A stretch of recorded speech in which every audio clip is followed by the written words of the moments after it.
Bienvenue dans cette nouvelle vidéo de Contre-champ politique. Malaise absolu, le rapporteur explose. Vous avez invité l'ambassadeur d'Iran, régime qui nie 300 000 morts massacrés. Laurence Bloch tente de justifier l'injustifiable. L'audition vire au cauchemar. Regardez. Le 18 janvier dernier, dans l'émission 7h50, le week-end sur France Inter, Radio France a offert son micro à Mohammad Ahmadinejad, ambassadeur de la République islamique d'Iran en France. Pendant plus de 10 minutes, ce représentant officiel d'un régime qu'on peut qualifier qui a des méthodes terroristes a pu dérouler sa propagande, allant jusqu'à affirmer que son régime, je le cite, n'avait pas de sang sur les mains, et que les morts imputées à l'Iran ne seraient que de simples chiffres inventés par leurs ennemis, c'est-à-dire les États-Unis et Israël. Or, nous savons très bien que la République islamique d'Iran a procédé à des massacres à huis clos et a tué, dans une barbarie extrême, plus de 30 000 personnes en l'espace de 48 heures, lors des nuits des 8 et 9 janvier. Le bilan humain continue depuis de s'alourdir. Ce régime est d'ailleurs désormais qualifié par la France et l'Union européenne comme un régime terroriste. J'ai interrogé sur cette invitation le comité d'éthique et la médiatrice de Radio France qui ont justifié ce choix, étonnamment, au nom du pluralisme, estimant que toutes les voix devaient être entendues, y compris sur les antennes du service public. Madame Bloch, est-ce que vous comprenez qu'une antenne du service public français, l'une des toutes premières radios de France, ait pu servir de relais à la propagande d'un représentant d'un État terroriste, lui permettant notamment de nier des crimes de masse à l'antenne?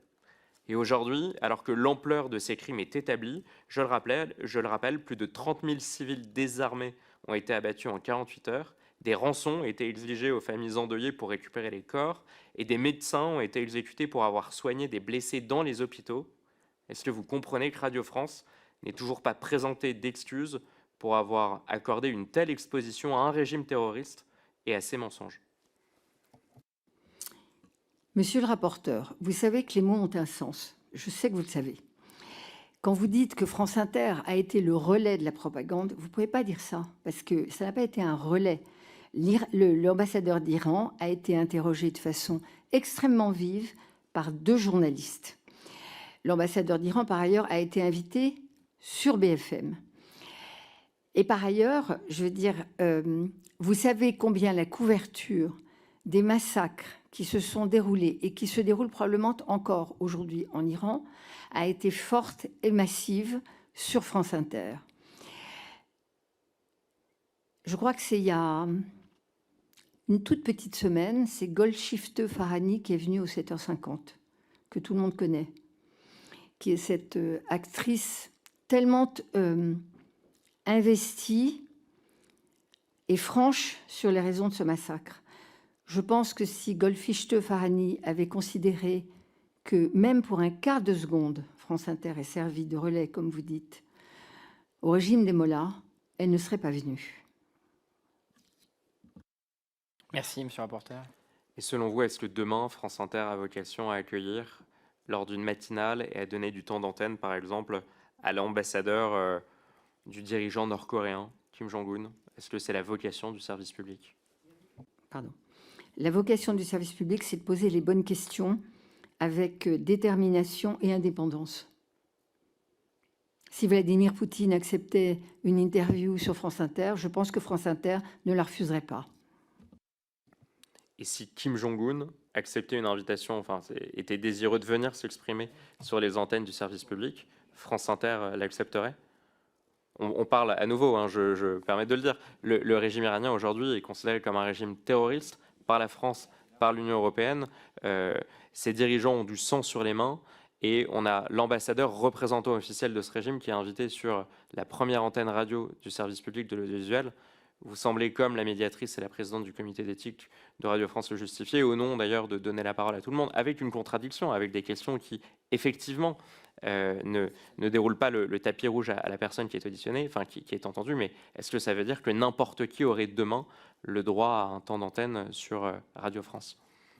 N'importe qui, sûrement pas. Temps d'antenne, certainement pas. Demander des comptes, certainement. C'est le principe du journalisme, d'auditionner, je crois, les grands de ce monde, les citoyens. Enfin, c'est ça le journaliste, c'est pas de la complaisance, c'est pas du temps d'antenne, c'est des interviews menées par des journalistes qui sont pas complaisantes. Mais tout dernière question, tous les dirigeants quelle que soit leur contestation dans leur pays, quel que soit le caractère terroriste des régimes auxquels ils sont à la tête, tous ces dirigeants auraient une vocation demain à être interrogés, quelle que soit d'ailleurs la corrosité, le niveau corrosif des questions posées par l'intervieweur sur France Inter. Mais c'est comme si on leur faisait table ouverte. Je veux dire, quelque part, le boulot d'un journaliste, c'est d'interroger, c'est de poser des questions. À la justice, c'est de juger. S'il y a effectivement un mandat d'arrêt international à l'égard d'un dirigeant, je pense qu'il ira d'abord au tribunal avant d'aller sur France Inter. Et par ailleurs, vous semblez dire qu'il n'y a que l'interview. Mais là, aujourd'hui, je peux dire qu'il y a des dizaines d'heures de France Inter qui sont consacrées au massacre qui ont été commis par le régime des Mollahs dans le pays, et des dizaines de femmes et d'hommes opposants qui ont été interviewés. Et le jour où Golshifteh Farhani est passé, tout le 7-9 était dédié aux assassinats en Iran. Et il y a eu des gens qui ont accepté de témoigner parce que c'était Inter, en changeant les noms, mais on a entendu tout d'un coup des voix qui venaient d'Iran. Donc je pense que les dirigeants les plus sanguinaires et poursuivis par la justice internationale seraient arrêtés aussitôt le pied posé à Roissy et j'espère emmenés là où ils doivent être emmenés et n'iraient pas sur l'antenne d'Inter. Et ça me permet quand même de rappeler qu'il y a des reporters de guerre, des correspondants de guerre sur France Inter, comme dans l'audiovisuel privé, qui couvrent des conflits, notamment des guerres, des répressions de peuples, et que ces journalistes-là, qui travaillent pour France Inter, pour Europe 1 ou pour des médias publics comme privés, éclairent aussi les Français et permettent de donner une voix à ceux qui sont opprimés dans le monde. C'est important de le rappeler. Et si le rapporteur est d'accord, je suis député d'un territoire, il y a le festival, le Grand Prix des reporters des guerres qui met à l'honneur chaque année les reporters de guerre. Et on pourra y aller ensemble pour voir aussi ce travail formidable que font des journalistes.